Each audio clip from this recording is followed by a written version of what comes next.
Welcome to Comics Bazaar, the channel of comics commentary and arcana. This video features X Factor number 66, cover dated May 1991.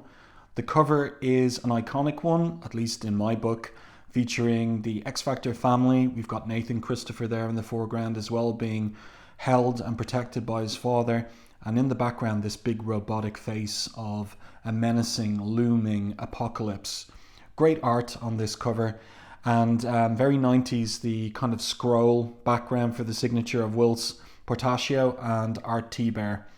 So the cover caption is "Beware the Wrath of Apocalypse." He doesn't come into the foreground in this particular issue, but it is a hugely action-packed one with lots of significant events. So let's open it up to the first page.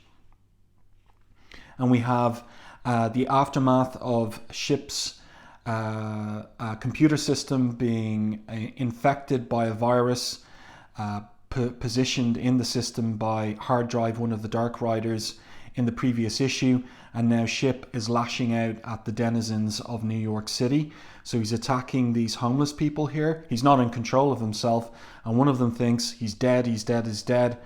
And then a figure from above says, "Not today, my friend, not so long as you're in the hands of your very own." And of course, who could it be? Let's turn the page. And we get an awesome double page spread here of Archangel lifting up the homeless man. That is fantastic. Really superb work by Portacio and art Thibert on the inks. Now, there is one little issue with this, and it's something I mentioned in respect of the previous issue, and that is this is the era when there was a problem with double page spreads.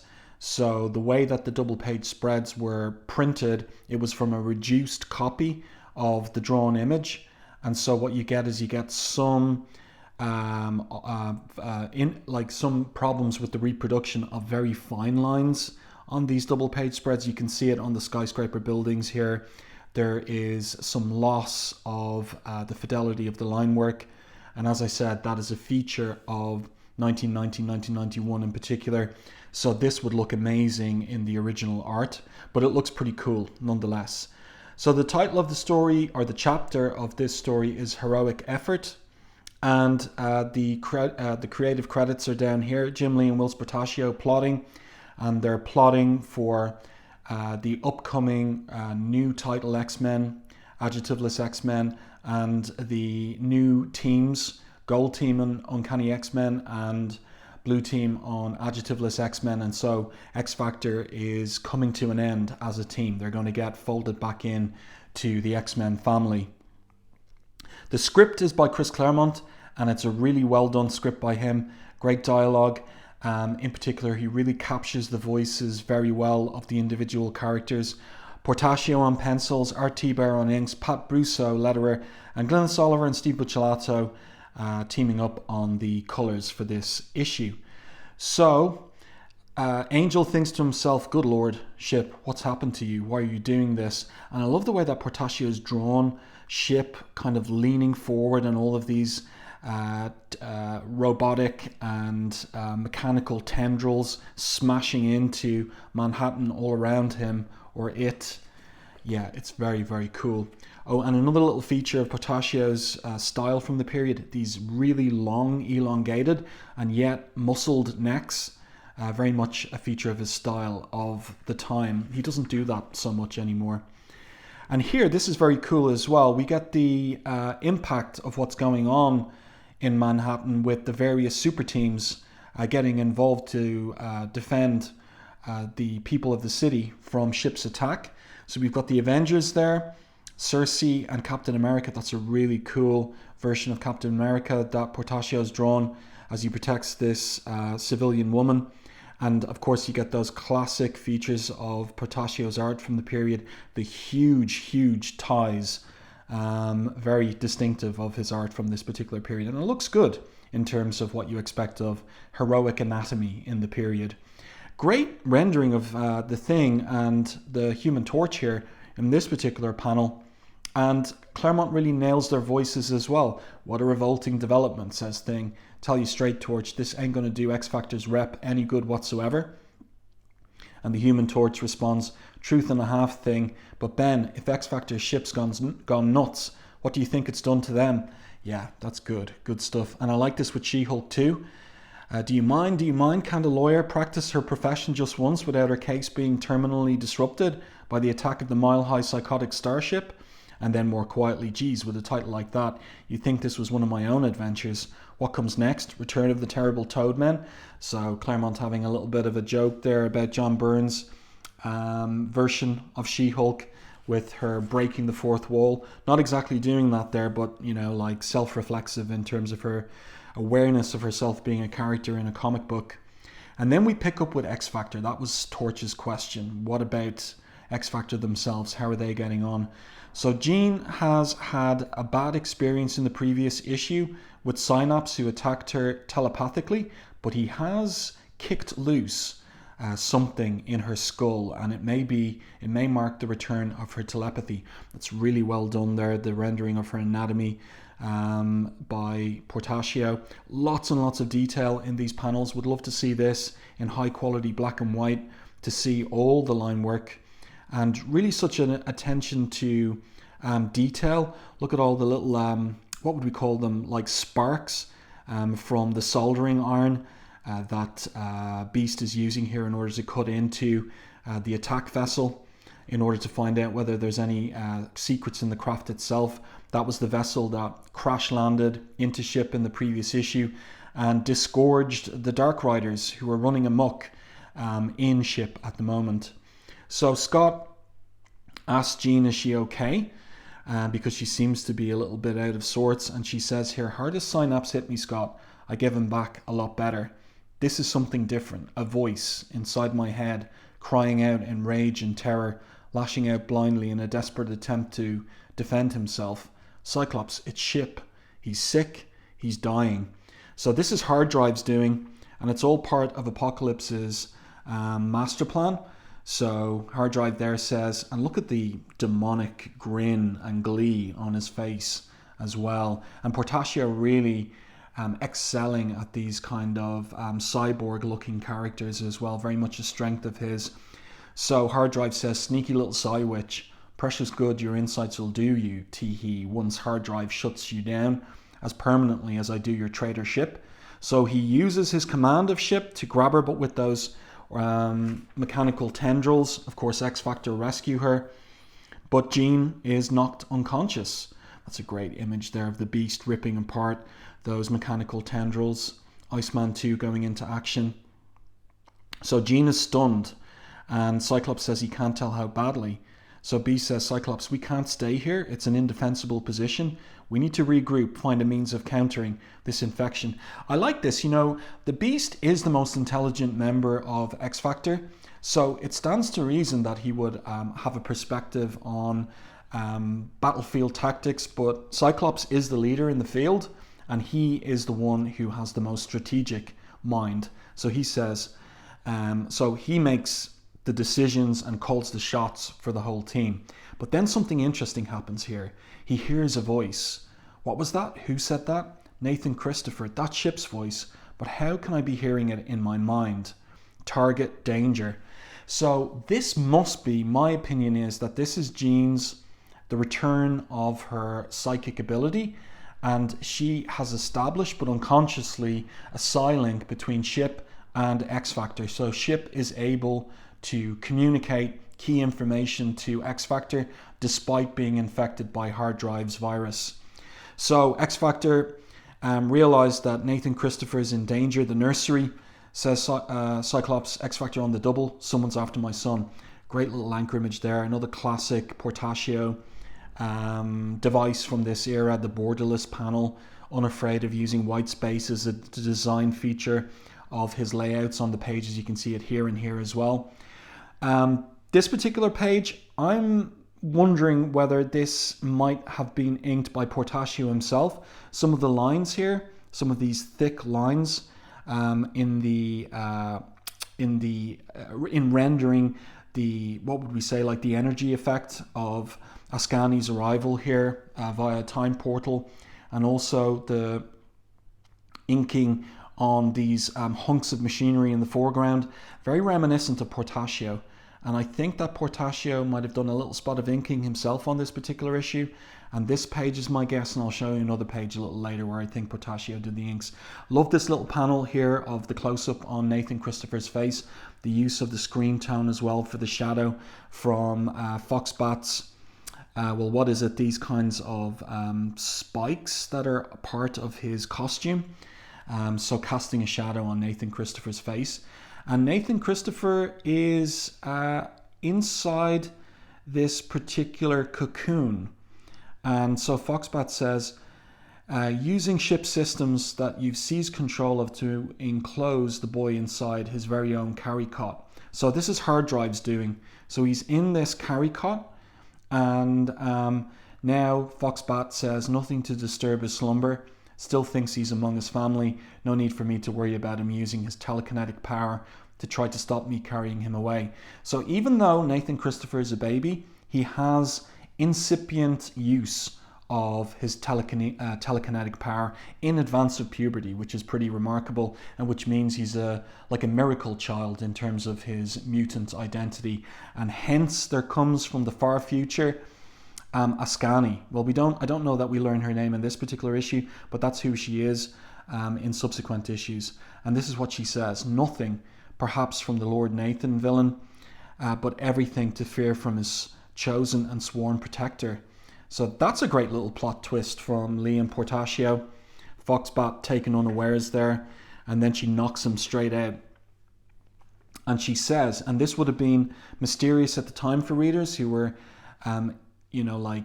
teased in terms of a potential connection between Nathan Christopher and Cable. So Ascani says, unhand him, creature.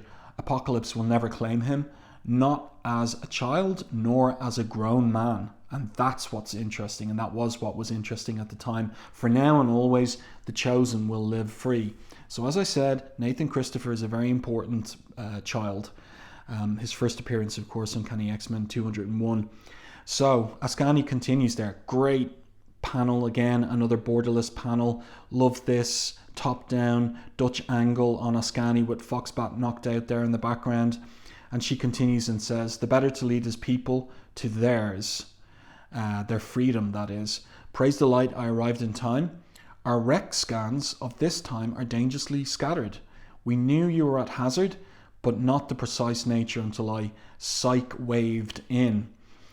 Should have realized it'd be apocalypse. He wants to savage you the way he did our father. So there is a relationship between these two. That's what's implied here. I wish I had power to spare for more than a mind tag. So much you need to know that I wish I could tell you. These are the last moments of your childhood, the end of innocence. And then she's taken by surprise herself. So this is all mysterious in terms of hinting at Nathan Christopher's future identity, at what is to be his relationship to mutant kind, and the antagonist Apocalypse as well. But as I said, she's taken by surprise, and it is the arrival of X-Factor who've made it to the nursery. But she doesn't recognize them, and so she shoots at them, hitting Iceman square in the chest there. Of course, Archangel's wings protect him, and Cyclops tells Archangel, she's yours, I want her able to talk. So Archangel lets loose feather spikes, and they're of course laced with a neural synapse disruptor that instantly paralyzes whomsoever they strike. Now Ascani recognizes it's Archangel and also her error. Love this design from Portacio on the panel borders, like this implication of a stack of panels, which conveys the motion of the feather spikes knocking Ascani into the wall. And here we go. Here's another page that I think is inked by Portacio. I don't think this one's inked by Thibert. The inks are darker, and that's distinctive of Portacio when he's inking in a hurry. So this is interesting too, because we have a reproduction of this panel here. And again, maybe that speaks to the haste in which this issue might have been finalized for going to the printers. So Foxbat grabs the Caricot cocoon and he teleports out. Ascani's aghast, and also Cyclops was unable to prevent it too. So she burns her way out of ship's hull, which Iceman thinks always thought wasn't possible. And Cyclops says, we barely had time to register what she was doing before she was gone. She was so fast, I didn't even have a chance to stop her with my optic blasts. Now, there's a misplaced tail on the speech balloon. This is supposed to be Beast's dialogue here, but it's going to hard drive. So it is Beast speaking, and he says, her actions appear to put her at odds with that first group who attacked us. Does that make her another foe or a possible ally? But hard drive here, who is surveilling everything through ship's system, says, doesn't matter, Furball, your fate's already sealed. Ship system 73% corrupted. Master dominance of central core imminent. And to keep X Factor occupied in the meanwhile, and look there, Apocalypse is enjoying everything, monitoring in the background at wherever he's based, his headquarters, enjoying it all, that huge open-mouthed grin, really wicked and evil looking. And so the walls start coming to life against X Factor. That's another great anchor image there. This time the attack is more severe than the previous time. Archangel just barely able to keep free of the tendrils. Iceman's ice powers having no effect on those tendrils.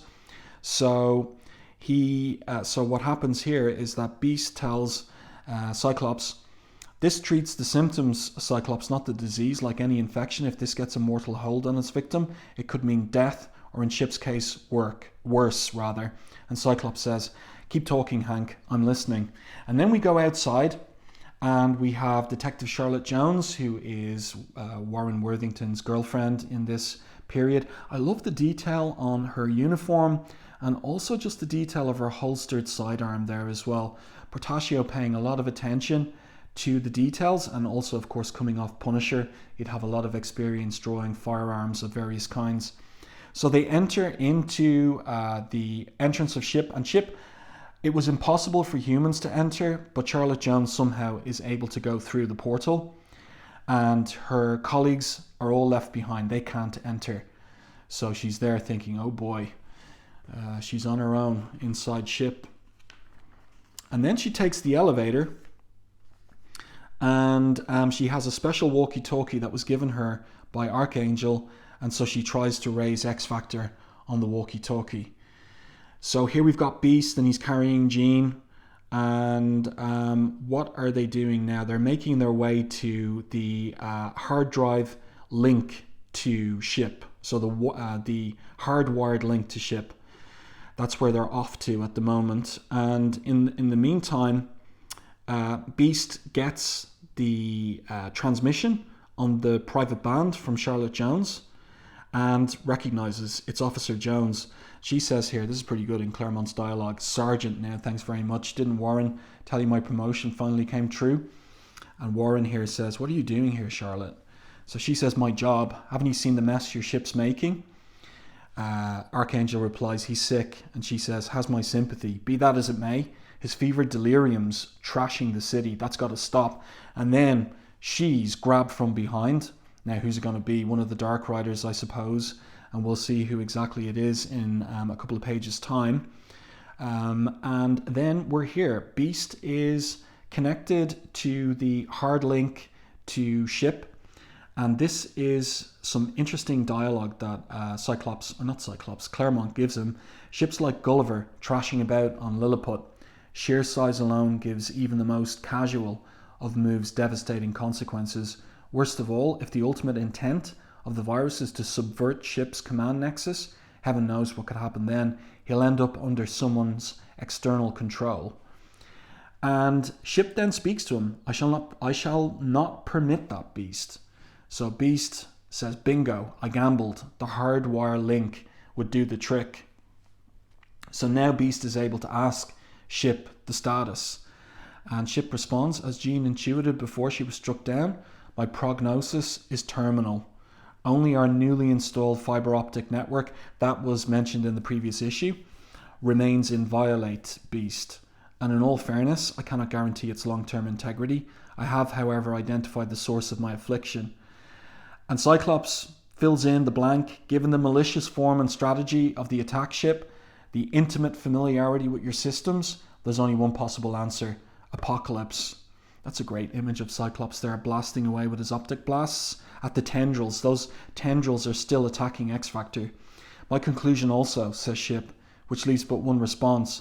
And here we go, like this is unexpected. I will not serve my former master willingly, nor will I allow myself to be once more enslaved.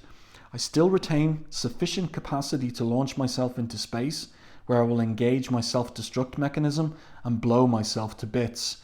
And so we see that outside here. Like that's a very interesting thing to draw.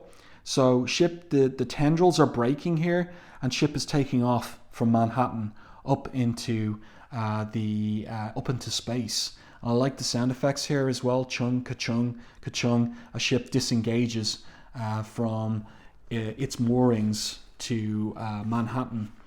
Then we pick up with Charlotte, and yeah, she was grabbed by one of the Dark Riders, Gauntlet specifically.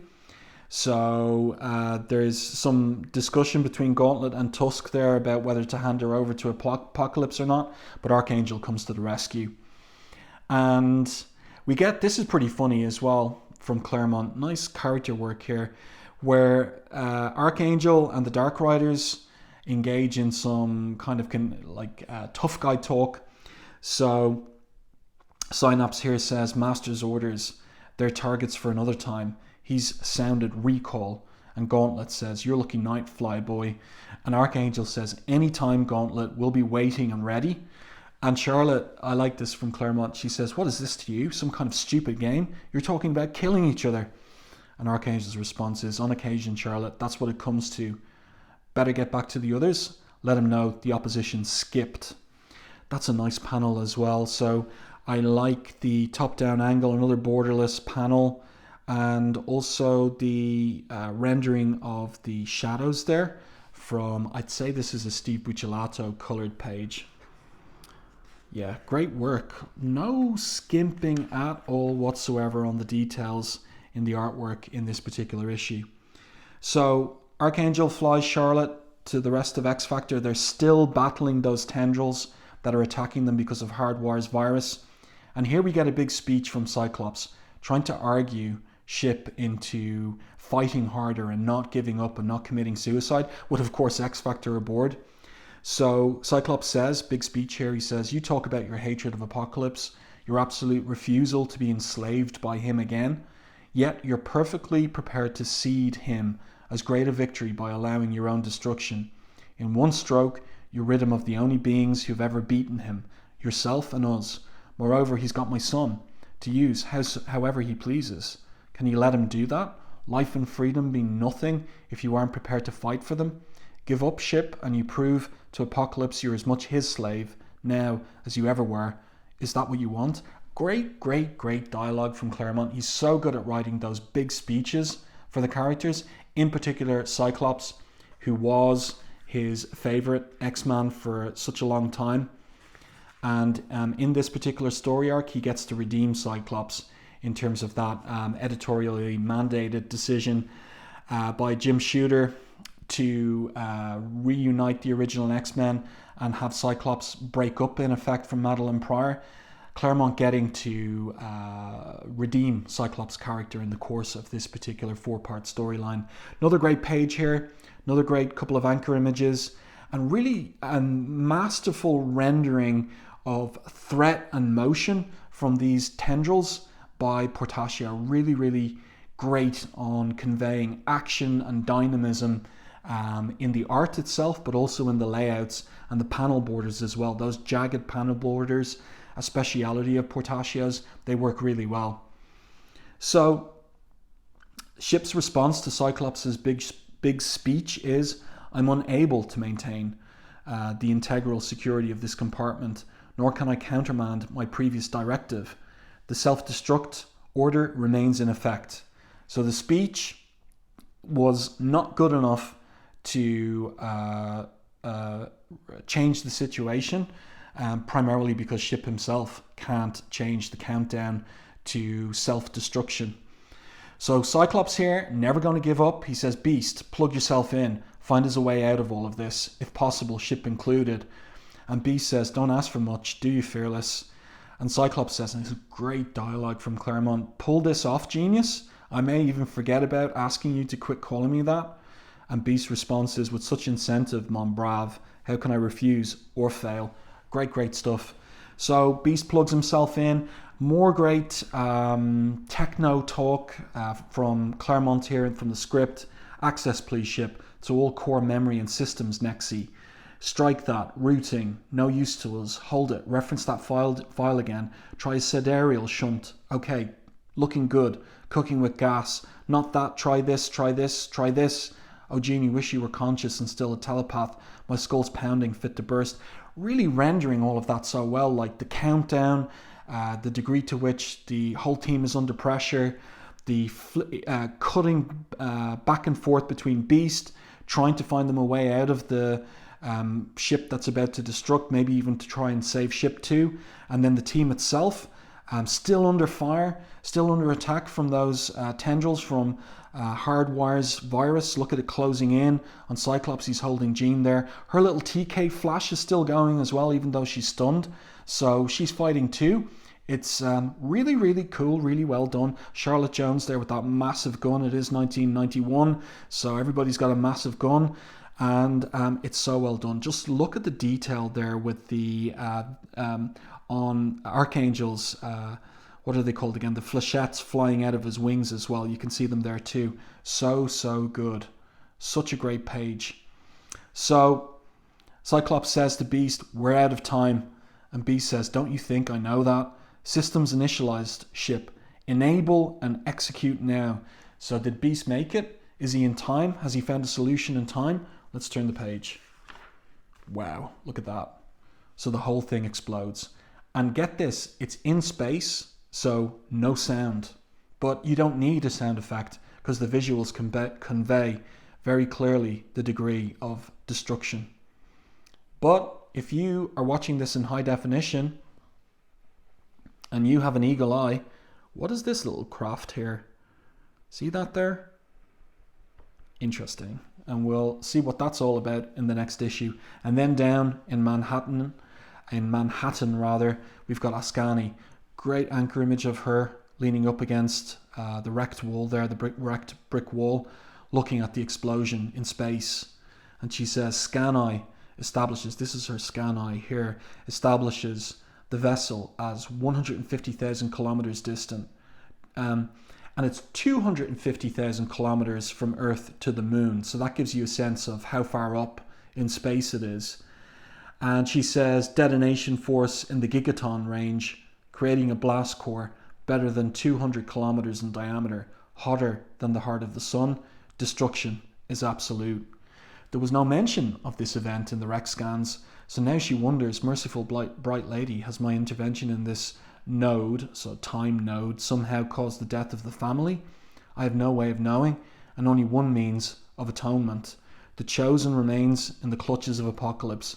My mission is to save him, and that I swear I shall do, little brother, whatever the cost. So the implication is that Nathan Christopher is her little brother. So far, that's the implication. Yeah, excellent. Next, Lunar Impact. This is going to the moon. Very, very cool. Action-packed issue. As I said, the art is amazing. Such an eye for detail. No scrimping on the detail, on the backgrounds. It's all there. Such great work by Whilce Portacio. He was firing on all cylinders on this short X Factor run. We also have the Apocalypse files on Iceman there. And finally, the last member of X Factor. Wait until I get this open. These pages don't want to come apart. Beast. That's a nice image of Beast there. That would be pencil and inked by Portacio. And the letters page and the letters are all about issues 63 and 64. Everybody really excited and delighted about Portacio's artwork in the letters. There you go. I do hope that you enjoyed this review and commentary on X Factor number 66. Let me know in the comments what you think of this particular issue. And if you enjoyed my review and commentary, please like the video on YouTube. And if you haven't done so already, subscribe to the channel and stay tuned for more content like this.